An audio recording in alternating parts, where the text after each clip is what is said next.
도스토옙스키의 소설 카리마조프가의 형제들을 보면 이반이라고 하는 무신론자 그리고 예비 수도사인 동생 알로샤의 대화가 나옵니다.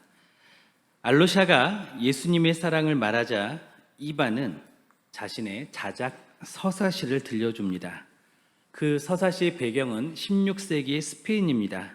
매일 이단자들이 종교 재판에 의해서 화형을 당하던 그 시절입니다. 그곳에 예수님이 다시 나타나십니다. 사람들은 예수님을 알아보고 환호합니다. 하지만 종교와 사상을 통제하는 대신문관은 총책임자로서 예수님을 즉각 체포해서 감옥에 가둡니다. 왜일까요? 그는 예수님께 독서를 쏟아냈는데요. 왜 다시 돌아와서 우리의 일을 방해하느냐? 그의 주장에 따르면 인간은 주님이 주신 자유로운 사랑을 감당할 능력이 없으며 오히려 당장의 빵과 시스템의 질서를 원한다라고 하는 것입니다. 그는 자신들이 구축한 효율적인 종교 시스템이 인류에게 더 평화를 가져다 준다라고 믿고 있었습니다. 그래서 그것을 지키기 위해서 예수님을 화형시키겠다라고 위협을 합니다. 이는 하나님을 말하면서도 정작 하나님의 존재를 방해물로 여기는 인본주의 종교의 극치를 보여주는 것이죠. 이 이야기를 들은 동생 알료샤는 논쟁으로 대응하지 않습니다. 그 대신에 말없이 형에게로 다가가 입맞춤을 합니다. 절망적인 형의 논리에 반론을 제기하는 것이 아니라 사랑으로 응답했던 것이죠. 예수님은 마태복음 24장과 25장에서 감람산 설교를 하셨습니다. 그것을 끝으로 공생애 동안의 모든 가르침을 마치셨습니다. 이제 예수님은 죽음이라는 절벽 앞에 서 계십니다. 주님은 자신의 의지에 따라 하나님의 뜻에 순종하기 위하여 십자가의 길을 향해 나아가시는 것이죠. 이 엄숙한 순간은 우리에게 중요한 신앙의 결단을 요구합니다. 자신의 합리성을 이유로 계산기를 두드리면서 주님을 밀어내는 인본주의 종교인으로 남아있을 것인지, 그 모든 계산을 초월해서 십자가의 가치를 바라보는 신본주의 신앙을 가질 것인지, 이 지점에서 이것이 갈라지기 때문입니다. 혹시 우리도 합리성이라는 이름으로 주님을 밀어내고 있지는 않습니까? 우리 안에 차가운 계산기를 정직하게 이 시간 꺼내어 보기를 원합니다. 그리고 본문을 통해서 우리 안에 있는 인본주의적인 요소가 무엇인지 함께 살펴보기를 원합니다. 그리고 신본주의 신앙으로 돌아가기를 원합니다. 첫째로 우리의 합리적 책임이 예수님을 밀어냅니다.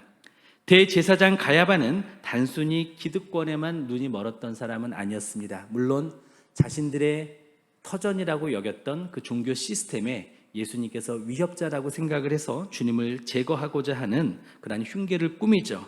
그런데 그는 현실 정치와 종교적 책략의 달인이었습니다. 그렇기 때문에 그 시기조차도 정확하게 그는 맞추고자 했습니다. 당시에 대제사장직은요, 로마에 의해서 매년 임명이 되었습니다. 다시 말해서 불안정한 자리였다라고 하는 것이죠. 그런데 가야바는 무려 18년 동안이나 이것을 연임하면서 대제사장직을 유지합니다. 그는 로마 총독 본디오 빌라도와도 좋은 관계를 맺고 있었는데요. 그의 이러한 정치적인 기술은 그야말로 뛰어났습니다. 예술의 경지까지 이르렀다 볼 수 있는 그러한 인물이었습니다.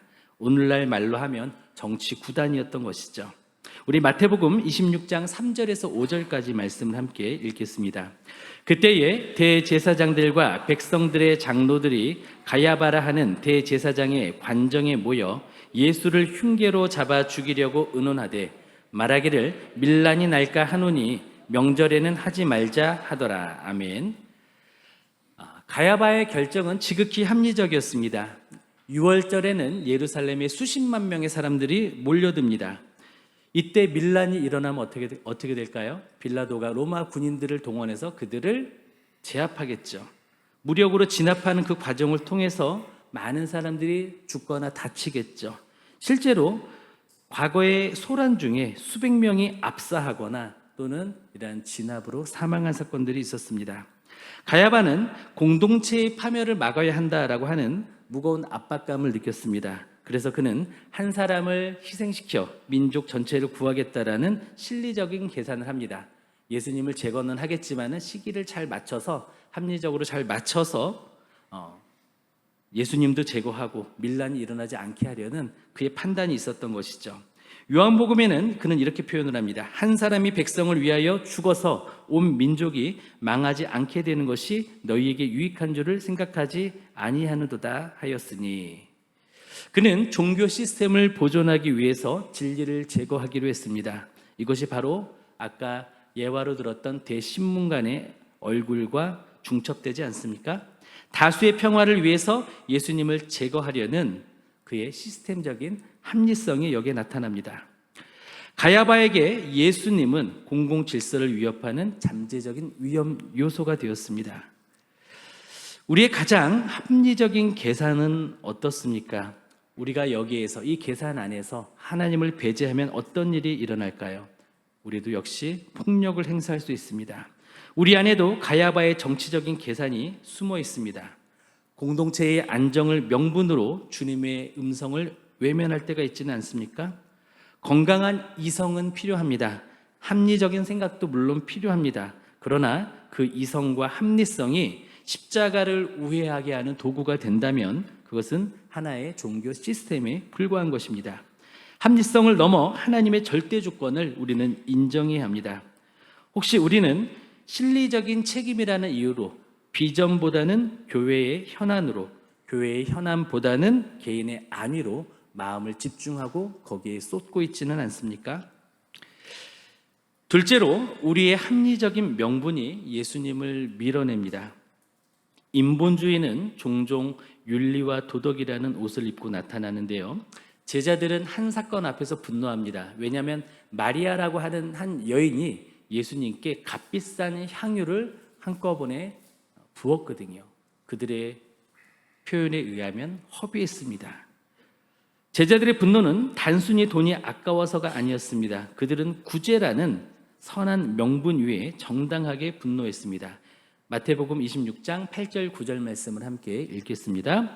제자들이 보고 분개하여 이르되 무슨 의도로 이것을 허비하느냐, 이것을 비싼 값에 팔아 가난한 자들에게 줄 수 있었겠도다 하거늘. 아멘. 이 여인이 부은 향유는 나드라고 하는 향유였습니다. 히말라야 산지에서 생산되는 것이고 거기에서 수입된 이 향유는 노동자의 1년치 품삯에 해당했습니다. 오늘날로 하면 수천만 원이 되었겠죠. 제자들에게 이 거액이 제자들에게 있어서 이 향유가 한 번에 쏟아지는 것은 그냥 거액의 돈이 한 번에 쏟아지는, 버려지는 허비로 받아들여졌습니다. 특히나 유대 사회에 있어서 유월절 기간에는 많은 사람들을 구제하는 것이 바람직한 일이었고, 또 그리고 이것이 건덕으로 또 이어졌었습니다. 그래서 많은 이들이 구제에 힘썼습니다. 제자들의 이런 비판은요, 윤리적으로 완벽했습니다. 그렇죠. 한 번에 이 많은 것을 다 쏟느니 이것을 팔아서 가난한 사람들에게 나누어 주는 것, 얼마나 좋은 명분입니까? 그런데 그들은 옳은 것에 집착을 하느라 주님의 장례를 준비할 단 한 번의 기회를 놓쳤다라고 하는 것이죠. 이 분노는 대신문관이 제시한 빵의 유혹과 본질이 같습니다. 대신문관은 인간이 자유보다는 배부른 빵을 원한다라고 믿었죠. 제자들 역시 주님을 향한 자유로운 사랑과 헌신보다는 구제라는 명분의 논리를 앞세웠던 것입니다. 예전에 저는 사역을 잠시 쉬고 현장 기술을 배워서 자비랑 선교를 준비했던 기간이 있었습니다. 그때 토목 기술을 배웠습니다. 한 번은 제주도에서 겨울 내내 일을 했습니다. 문제는 주일 예배였는데요. 제주도에 있는 교회에서 예배를 드릴 수 있었죠. 그런데 그렇지 않았습니다. 토요일에 일을 마치자마자 공항으로 가서 비행기를 타고 교회로 왔습니다. 그리고 주일날 모든 예배와 일정을 마치고 다시 돌아가서 한 주 동안 일을 했습니다. 우리 교회는 이러한 일들이 많이 있었는데요. 우리 교회 장로님 한 분은 인도네시아에 출장을 가셨다가 주일 예배를 본 교회에서 드리시기 위해서 주일 새벽에 도착해서 예배를 드리고 또 그날 다시 떠나시기도 했습니다. 우리가 일본에 파송한 선교사님이 계시죠. 또 그 선교사님도 이전에 사업을 하셨을 때 네덜란드에 출장을 가셨다가 주일 예배를 위해 예배를 드리고 다시 또 출장길에 오르고는 했습니다. 청년들도 그랬는데요. 한 청년은 포항에서 대학을 다니면서 자취를 했습니다. 그런데 주일 예배와 또 말씀 양육을 받기 위해서 매주 KTX를 타고 교회에 왔었습니다. 그리고 예배를 드리고 또 말씀 양육을 받고 다시 학교로 돌아갔습니다. 효율성을 보면 차라리 근처에서 예배를 드리고 그 비싼 교통비로 헌금을 하거나 남을 돕는 것이 맞을 것입니다. 그러나 이것은 효율성의 문제가 아니죠. 이것은 바로 가치의 문제입니다. 물론 모두가 이렇게 해야 된다라는 것은 아닙니다. 그러나 우리는 이렇게 해야 될 때도 있습니다. 우리는 효율성과 같은 명분을 만들려면 얼마든지 만들 수 있습니다. 그런데 혹시 그 선한 명분이 주님을 향한 순전한 사랑을 대체하고 있지는 않습니까? 셋째로 합리적인 판단을 깨뜨릴 때 십자가가 보입니다. 마리아의 헌신이 위대한 이유는요, 액수 때문이 아닙니다. 그녀의 시선이 머문 곳이 달랐기 때문이죠. 그 여인은 부지불식간에 예수님의 십자가를 예비했습니다. 우리 12절, 13절 말씀을 함께 읽겠습니다. 이 여자가 내 몸에 이 향유를 부은 것은 내 장례를 위하여 함이니라. 내가 진실로 너희에게 이르노니 온 천하에 어디서든지 이 복음이 전파되는 곳에서는 이 여자가 행한 일도 말하여 그를 기억하리라 하시니라. 아멘. 당시 로마법에 따라서 십자가에서 처형당한 죄수는요, 장례를 치를 수가 없었습니다. 시신은 흰놈의 골짜기라고 하는 쓰레기장에 던져졌습니다. 예수님도 그러할 처지였죠. 모두가 현실을 계산할 때 마리아는 십자가의 죽음을 직감했습니다. 그리고 말없이 옥합을 깨트려 주님의 머리에 그 향유를 모두 부었습니다. 결론적으로 죽음을 향하는 예수님의 걸음을 예비하게 되었던 것이죠. 향유를 붓는 행위는 성경적인 배경과 당시 사회의 관습에서 두 가지 중요한 의미를 갖고 있는데요. 향유를 붓는 첫 번째 의미는 바로 왕의 대관식을 상징했습니다. 이스라엘 역사 속에서 기름을 붓는 행위는 바로 왕을 세울 때 행해지는 핵심적인 의식이었습니다. 하지만 예수님은 이 대관식의 상징을 장례식의 상징으로 바꾸십니다. 만왕의 왕이신 예수님은 십자가의 죽음을 통과해서 권위를 완성하시기 때문에 그렇습니다. 향유를 붓는 둘째 의미는 손님을 향한 극진한 접대와 위로를 의미합니다. 마리아가 예수님의 머리에 향유를 부은 이것은 십자가라는 험난한 고난의 길을 앞에 두신 주님의 발걸음을 예비하고 위로하는, 또 그것을 영접하는 최고의 예우였습니다.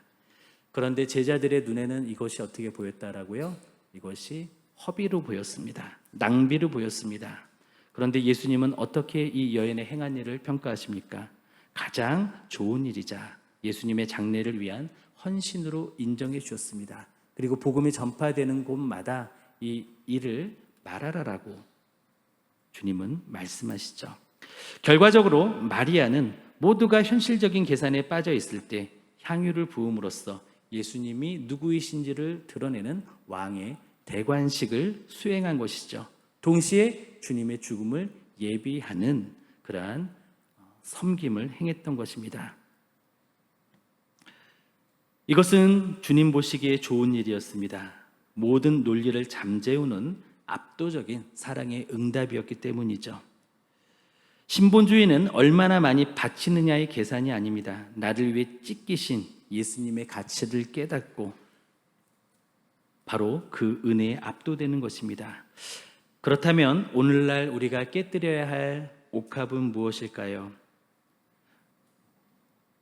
우리 스스로에게는 아끼고 또 인색하다 싶을 정도로 그렇게 모은 것들을 하나님과 이웃들을 위해서 기쁘게 사용하는 것, 이것이 우리의 옥합이 될 것입니다.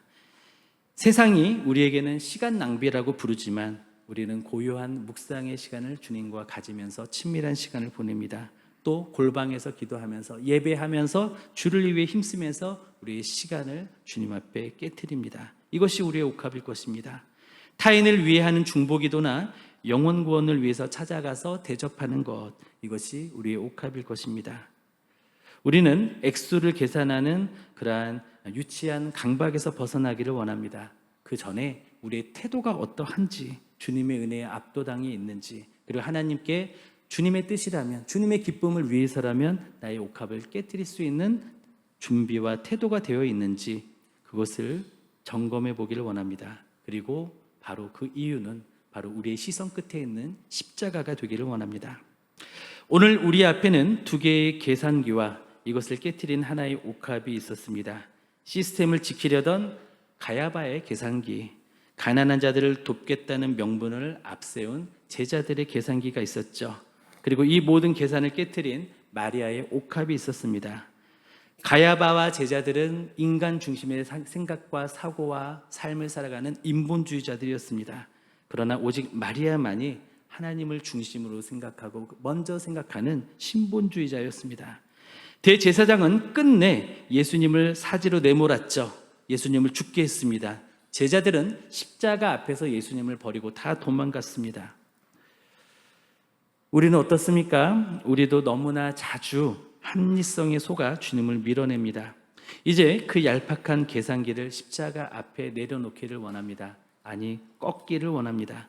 인본주의에서 벗어나기를 원합니다. 인본주의의 핵심에 있는 나에게서 벗어나기를 원합니다. 그래서 우리의 삶의 문장에서 나를 빼기를 원합니다. 나의 의한, 나를 위한 판단을 버리기를 원합니다. 그 대신에 신본주의자가 되기를 원합니다. 그래서 삶의 문장에 하나님의 의한, 하나님을 위한 판단을 하고 그런 삶을 살기를 원합니다. 말씀을 맺습니다.